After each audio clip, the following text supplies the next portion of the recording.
जय हिंद दोस्तों स्वागत है आपका आपके अपने YouTube चैनल ज्ञानदेव होस्ट में। और इस वीडियो में मैं आपको बताने वाला हूं उत्तर प्रदेश यानी कि यूपी पंचायती राज विभाग यूपी ग्राम पंचायत सहायक भर्ती 2022 ऑफलाइन फॉर्म के बारे में कि कैसे आपको इस नई भर्ती का फॉर्म फिलअप करना है, जो कि आपकी 2783 ग्राम पंचायत यानी कि इतनी वैकेंसी के लिए भर्ती निकाली है। तो आप इस वीडियो को देखते रहिए, मैं आपको इसके बारे में बताऊंगा कि कैसे आपको इस फॉर्म को आराम से बिना किसी मिस्टेक के भरना है। तो चलिए दोस्तों शुरू करते हैं। दोस्तों यहाँ पर अभी जो आप वीडियो में देख पा रहे हो ये आपकी ऑफिशियल वेबसाइट है यूपी गवर्नमेंट की। आप यहाँ पर ये जान सकते हैं कि जब ये भर्ती पिछले साल निकाली थी तो ये आपकी 58,189 पद पर आई थी, जिसमें कि 56,683 पदों की नियुक्ति हो चुकी है। तो इसमें कुछ वैकेंसी अभी बढ़ाई गई है, जिनको मिला करके अब यहाँ पर आपकी ये 2783 वैकेंसी निकाली है। तो आप इसको ऑफिशियल नोटिफिकेशन से यहां पर कैसे चेक कर पाएंगे, आप देख सकते हैं आपके सामने ऑफिशियल वेबसाइट है। ऑफिशियल वेबसाइट पर आने के बाद आपको यहां पर क्या करना है, आपको जो समाचार एवं घटनाक्रम है यहां पर मोर के ऊपर क्लिक करना है। मोर के ऊपर क्लिक करने के बाद में आपके सामने यहां पर दिनांक 9/5/2022 तक ग्राम पंचायत सहायक अकाउंटेंट कम डाटा एंट्री ऑपरेटर के रिक्त पदों का विवरण, जिसके ऊपर आप क्लिक करने के बाद में यहां पर इस पीडीएफ को डाउनलोड कर पाएंगे, जहां पर आप देख सकते हैं कि आपकी डिस्ट्रिक्ट, आपके ब्लॉक और आपके ग्राम पंचायत में वैकेंसी है या फिर नहीं है। इसके बाद आपके सामने यहां पर एप्लीकेशन फॉर्म का पीडीएफ भी दिया है, आप इसके ऊपर क्लिक करके इसको डाउनलोड कर पाएंगे। ये मैंने आपको ऑफिशियल वेबसाइट से इसलिए बताया ताकि आपको ये ना रहेगी कि मैंने आपको कोई फेक जानकारी दी है। अब मैं आपको बताता हूं कि कैसे आप इसको सरल वे में डाउनलोड कर पाएंगे। वीडियो के डिस्क्रिप्शन में हमारी वेबसाइट jobsgyan.in का लिंक है। इस लिंक को आप जैसे ही ओपन करेंगे आपके सामने इस भर्ती की जानकारी आ जाएगी, जहां पर आपको जानने को मिलेगा। अब गाइज मैं आपको बताना चाहूंगा अनअकैडमी के बारे में। और जैसा कि आप सब जानते हैं कि अनअकैडमी इंडिया का लार्जेस्ट लर्निंग प्लेटफॉर्म है और अनअकैडमी आपके लिए all India prelim mock test लेकर के आया है, जो कि आप ऑफलाइन और ऑनलाइन दोनों तरीके से दे सकते हैं। ये आपका मई 15, 2022 को होने वाला है। और पेपर की टाइमिंग आप यहां पर देख सकते हैं, सुबह 9:30 बजे, 11:30 बजे, 12:30 बजे और 2:30 बजे। ये आपका अब 11 सिटीज के अंदर अवेलेबल है, जिन सिटीज के नाम यहां पर आप देख सकते हैं। तो आप इसके अंदर इनरोल हो जाइए अगर आप अपनी प्रिपरेशन को बेहतर करना चाहते हैं किसी भी फील्ड में। आपको ज्वाइन लिंक वीडियो के डिस्क्रिप्शन में दिया है। ज्वाइन होते वक्त मेरे कोड AMJDD10 का इस्तेमाल करना बिल्कुल भी मत भूलें। इसके अलावा अनअकैडमी अल्ट्रा कॉम्बैट आपका यहां पर होने वाला है। ये आपका मई 22, 2022 सुबह 11 बजे रहेगा। इसमें भी आप इनरोल हो जाइए, जहां पर आपको दोस्तों नॉलेज तो बढ़ाने का मौका मिलेगा ही, साथ ही आप यहां पर रिवार्ड्स भी जीत पाएंगे, जो कि करोड़ों में काउंट होने वाले हैं। तो जल्दी से जाइए और इसको भी इनरोल कर लीजिए। पैथ फाइंडर करंट अफेयर्स मई 22, ये भी आपके यहाँ पर फ्री टेस्ट सीरीज है यूपीएससी CSC के लिए। इसमें आपके 25 MCQ क्वेश्चन होते हैं, 30 मिनट्स आपको मिलते हैं और एवरी संडे शाम 5 बजे ये होती है। इसमें भी दोस्तों आपकी अगर रैंक 1 से 3 रहेगी, आपको यहाँ पर Unacademy notes plus articulate magazine जीतने का मौका मिलेगा। तो बेसिकली आप यहाँ पर आपकी जो पढ़ाई है वो भी कर सकते हैं और यहाँ पर आप इनाम भी जीत सकते हैं। तो वीडियो के डिस्क्रिप्शन में आपको ज्वाइन लिंक दिया है, जाइए ज्वाइन कर लीजिए। कोई सवाल डाउट हो तो पूछ लीजिएगा। कि इसमें कोई एप्लीकेशन फीस नहीं है और आप लोग इसको 18 मई 2022 से लेकर के 3 जून 2022 तक भर सकते हैं। बेसिकली 18 मई से आपको इसको सेंड करना है, अभी आप इसको भर करके रख लीजिए। अप्लाई करने के लिए 12वीं पास की योग्यता और जिस ग्राम पंचायत में आप अप्लाई कर रहे हैं उसी ग्राम पंचायत के आप निवासी यानी कि वहां का आपके पास निवास प्रमाण पत्र होना चाहिए। तो ये आपको यहाँ पर जानकारी रीड करनी है। रीड करने के बाद में आप यहाँ पर इंपोर्टेंट डेट्स देख सकते हैं कि आप लोग इस फॉर्म को जो जमा कर पाएंगे जिला पंचायत राज अधिकारी कार्यालय के अंदर, वो 18 मई 2022 से लेकर के 3 जून 2022 के बीच में कर पाएंगे। जो अन्य इंपोर्टेंट डेट्स है वो भी आप यहां पर चेक कर सकते हैं। तो अब आपको फॉर्म डाउनलोड करना है। फॉर्म डाउनलोड करने के लिए आप डाउनलोड फॉर्म के ऊपर क्लिक करेंगे। इसके बाद आपके सामने कुछ ऐसा इंटरफेस आ सकता है, आपको यहां पर क्लिक हेयर के ऊपर क्लिक करना है। इसके ऊपर क्लिक करने के बाद आपके सामने इसकी PDF फाइल डाउनलोड हो जाएगी। अभी जो आप वीडियो में देख पा रहे हो ये आपका एप्लीकेशन फॉर्म है। अब मैं आपको बताऊंगा कि कैसे आपको इस फॉर्म को भरना है। उसके पहले अगर आप इसका नोटिफिकेशन अन्य जगह से चेक करना चाहते हैं वो भी देख सकते हैं। ये आपका नोटिफिकेशन है जो कि आप यहां पर वीडियो में देख पा रहे हैं। इसमें आपको आवेदन की प्रक्रिया भी बताई है। अब चलिए ये आपका एप्लीकेशन फॉर्म है, तो आपको कैसे भरना है वो आप यहाँ पर समझ लीजिए। तो सबसे पहले है आवेदित ग्राम पंचायत, यानी कि कौन सी ग्राम पंचायत में आप अप्लाई कर रहे हैं। ये जो आप यहाँ पर PDF देख पा रहे हैं, इन ग्राम पंचायत के लिए वैकेंसी निकली है। जैसे कि मैं सहारनपुर से हूँ, तो मैं यहाँ पर सहारनपुर जिला इसमें सर्च करता हूँ। सहारनपुर सर्च करने के बाद में यहाँ पर हम देखेंगे कि कौन कौन से इसके लिए वैकेंसी निकली है। तो जैसे कि यहाँ पर नागल के अंदर जो वैकेंसी है इस ग्राम पंचायत में है, तो अगर आपको इस ग्राम पंचायत में अप्लाई करना है, आप इस ग्राम पंचायत का निवासी है, तो आपको यहाँ पर उसी का नाम लिखना है, जो कि आप हिंदी में लिख सकते हैं। विकास खंड आपका कौन सा है वो आपको मालूम होगा, आपको यहाँ पर आपका विकास खंड लिखना है। विकास खंड आप यहाँ पर आपका जो भी है, जैसे कि ब्लॉक, इसको ही आप विकास खंड कहते हैं, तो आपको यहाँ पर इसको लिख देना है। लिखने के बाद आता है जनपद, यानी कि आपका जिला कौन सा है। तो जिला इसमें सहारनपुर है, क्योंकि मेरी ग्राम पंचायत ये है। विकास खंड यानी कि ब्लॉक यहाँ पर मैंने लिख दिया है।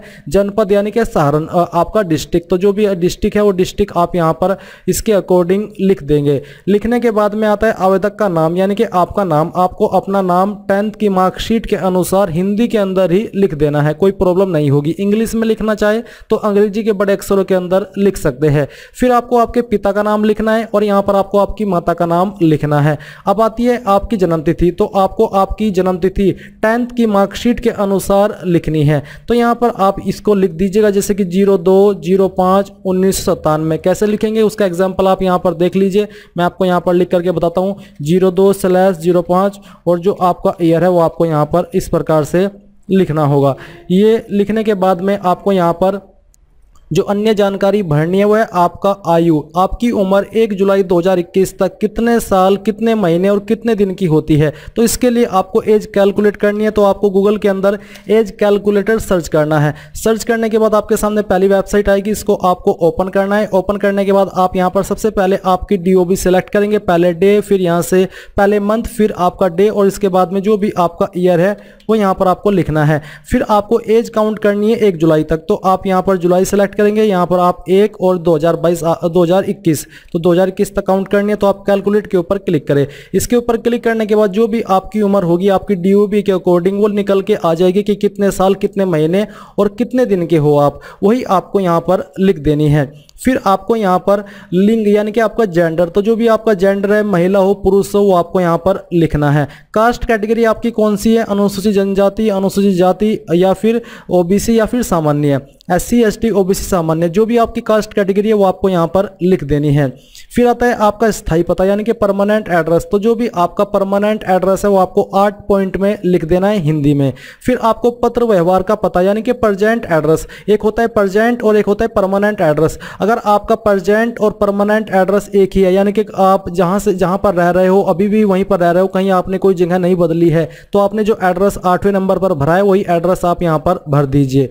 इसके बाद मोबाइल नंबर, जो भी आपका फोन नंबर है दोनों नंबर लिख दीजिएगा, अगर 2 नंबर है कोमा लगा करके। अब आता है 11 पॉइंट आपकी क्वालिफिकेशन का, तो क्वालिफिकेशन में आपको यहां पर सबसे पहले हाई स्कूल की जानकारी देनी है। तो आपने 10th कौन से बोर्ड से की है वो आप यहां पर लिखेंगे। बोर्ड वाले सेक्शन में आप यहां पर अगर आपने यूपी बोर्ड से की है तो बेसिकली यूपी वाले कैंडिडेट अप्लाई कर पाएंगे, तो आप यहां पर यूपी बोर्ड इस तरह से इसको लिख दीजिएगा हिंदी में। फिर यहां पर आपको विषय बताना है, तो विषय में आपको ऑल सब्जेक्ट लिखना है। मैं आपको बता दूं, आपको लिखना है ऑल SUBJECT ऑल सब्जेक्ट, आपको 10th वाले सेक्शन में ऑल सब्जेक्ट लिख देना है। फिर आपको यहाँ पर पूर्णांक यानी कि कितने नंबर में थे, तो मैं यहाँ पर आपको लिख करके बता दूं, आपको जैसे कि मैं यूपी बोर्ड में था तो यहाँ पर 600 थे, और उसके बाद जो नंबर आपको आए थे वो आपको यहाँ पर प्राप्तांक के अंदर लिखना है, यानी कि यहाँ पर लिखना है पूर्णांक यहाँ पर, और जो नंबर आपको आए थे वो यहाँ पर। फिर श्रेणी आपकी क्या थी, फर्स्ट, सेकंड, थर्ड, तो जो भी थी वो आप यहाँ पर लिख दीजिए। परसेंटेज आपकी कितनी थी, परसेंटेज आपको यहाँ पर लिख देनी है। इसके बाद 12वीं, तो 12वीं की जानकारी भी सेम तरीके से भरनी है। बोर्ड में आपको आपके बोर्ड का नाम देना है, और विषय में आपको बता देना है कि आपने आपकी 12वीं किस विषय से की है। जैसे कि एक होता है PCM, एक होता है PCB, एक होता है आर्ट्स, एक होता है कॉमर्स, तो जिससे भी आपने की है वही आप यहाँ पर लिख दे। बाकी की जानकारी ऐसे ही भरे जैसे कि आपने 10वीं की भरी है, यानी कि पूर्णांक कितने थे, मेरे पूर्णांक 500 थे 12वीं में, और उसमें से जो नंबर आए थे वो आए थे मुझे 480, तो मैं यहाँ पर लिखूंगा। श्रेणी आपको यहाँ पर लिखनी है और परसेंटेज यहाँ पर दे देनी देनी है। इसके अलावा कोई आपके पास अन्य क्वालिफिकेशन है, कोई डिप्लोमा, कोई ग्रेजुएशन की योग्यता, तो उस परीक्षा का नाम आप यहाँ पर लिख देंगे क्वालिफिकेशन का, और बोर्ड में आपको आपकी डिग्री कॉलेज या यूनिवर्सिटी का नाम बताना है जहाँ से आपने की है, सब्जेक्ट का नाम देना है कि सब्जेक्ट में की है, और यहाँ पर आपको पूर्णांक देने हैं, और जो नंबर आपको आए थे वो यहाँ पर लिखने हैं, और श्रेणी यहाँ पर लिख देनी है, परसेंटेज यहाँ पर आपको लिख देनी है। फिर आता है आपका 12वां पॉइंट, कार्य का अनुभव वर्ष में अंकित करें। अगर आपके पास कार्य अनुभव है, एक्सपीरियंस है, तो आप यहां पर उसका अनुभव लिख दे कि आपके पास 1 साल का है या फिर 2 साल का है। फिर आता है आपका 13 पॉइंट, कोविड-19 से मृत व्यक्ति के वारिसन के रूप में आवेदन किया जा रहा है। अगर आप ऐसे कैंडिडेट के रूप में अप्लाई कर रहे हैं जो कि कोविड-19 की वजह से मृत्यु उनकी हुई थी, तो आपको हाँ करना है, नहीं तो नहीं करना है। अगर आप हाँ करते तो आपको बताना है कि जो मृतक है उससे आपका क्या संबंध है, पत्नी या पति, पुत्र, अविवाहित पुत्री, जो भी है संबंध वो आप बता दीजिएगा। अगर आप नहीं भर रहे हैं इसके अकॉर्डिंग तो आप इसको खाली छोड़ दीजिए। फिर साथ ही आपको मृत्यु की तिथि, मृत्यु प्रमाण पत्र भी आपको इस फॉर्म के साथ अटैच करना होगा। अब आता है report, antigen, RTI, PCR, CT scan, blood test report संलग्न करें। इनमें जो यहाँ पर आपको ये रिपोर्ट दी है जिसमें कि आपका यहाँ पर पीसीआर, ये आरटी-पीसीआर यानी कि जो आपका कोविड-19 का सर्टिफिकेट है आपको मिला है वैक्सीन लगवाने के बाद में, वो सर्टिफिकेट आपको इस फॉर्म के साथ अटैच करना होगा। ब्लड टेस्ट की रिपोर्ट अगर आपके पास है उसका सर्टिफिकेट भी आप यहाँ पर अटैच कर दीजिएगा। रिपोर्ट की तिथि, आपने ये जो यहाँ पर कई सारे टेस्ट दिए हैं, इनमें से जो टेस्ट की जानकारी आप यहाँ पर दे रहे हैं जिसका सर्टिफिकेट आप अटैच करने वाले हो, कोई एक ही आपको अटैच करना है, वो आपने कब कराया था उसकी रिपोर्ट की तिथि आपको देनी है कि हाँ मैंने इस डेट में इनमें से ये वाली रिपोर्ट कराई है। कोई एक ही आपको इनमें से फोटोकॉपी देनी है। अब ये आपका भरा गया फॉर्म, यहाँ पर घोषणा पत्र है, यहाँ पर आपको आपके सिग्नेचर करने हैं और नीचे डेट लिखनी है जिस डेट में आपने इस फॉर्म को भरा है। ध्यान दीजिए कि आपको इस फॉर्म को 18 मई के बाद ही भेजना है, तो आप यहाँ पर 18 मई के बाद की ही डेट लिखिएगा।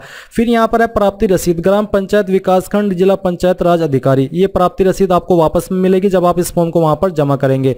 प्राप्तकर्ता के हस्ताक्षर एवं मुहर यहाँ पर लगेगी, प्राप्तकर्ता का नाम यहाँ पर लिखा जाएगा और दिनांक यहाँ पर, यानी कि ये वाली जानकारी आपको नहीं भरनी है, ये आपको जब आप इस फॉर्म को वहां पर जमा करेंगे वापस में दिया जाएगा जो आपका कार्यालय है उसके द्वारा। अब ये फॉर्म आपको कैसे और कहां पर सेंड करना है वो आप देख लीजिए। तो आपको यहां पर बताया कि आवेदन की प्रक्रिया, तो आवेदन की प्रक्रिया में आपको बोला है कि निर्धारित आवेदन के प्रारूप पर समस्त सूचनाएं अंकित कर, यानी कि पूरी जानकारी भर करके व्यक्तिगत रूप से यानी कि खुद जाकर के या फिर रजिस्टर्ड डाक से, जो रजिस्टर्ड डाक होता है उसके माध्यम से अपनी ग्राम पंचायत, जो आपकी ग्राम पंचायत है, विकास खंड कार्यालय, ग्राम पंचायत विकास खंड कार्यालय जो भी है आपकी ग्राम पंचायत का, वहां पर जाना है, या फिर जिला पंचायत राज अधिकारी के कार्यालय में, जो आपका जिला पंचायत जो कि आपका डिस्ट्रिक्ट में होगा वहां पर जाना है, उस कार्यालय में आपको जाकर के इसको जमा कराना है।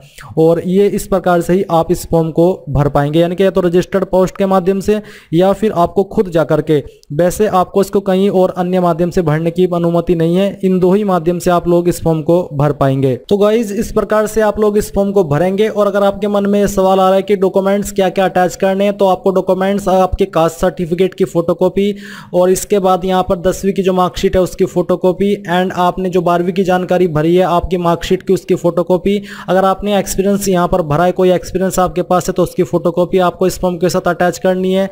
और बस यही थी आपकी जानकारी जो कि आपने इस फॉर्म के साथ अटैच करनी है। जैसे कि मृत्यु की जो आप कोविड-19 के तहत इस फॉर्म को भर रहे हैं उनके वारिसन के रूप में, तो आपको यहाँ पर मृत्यु प्रमाण पत्र भी इस फॉर्म के साथ अटैच करना होगा। तो ये तो आपको पता ही है कि जो जानकारी आपने भरी है उसी के जो डॉक्यूमेंट्स है वो आपको इस फॉर्म के साथ अटैच करने हैं। कोई फीस आपको पे करने की आवश्यकता नहीं है।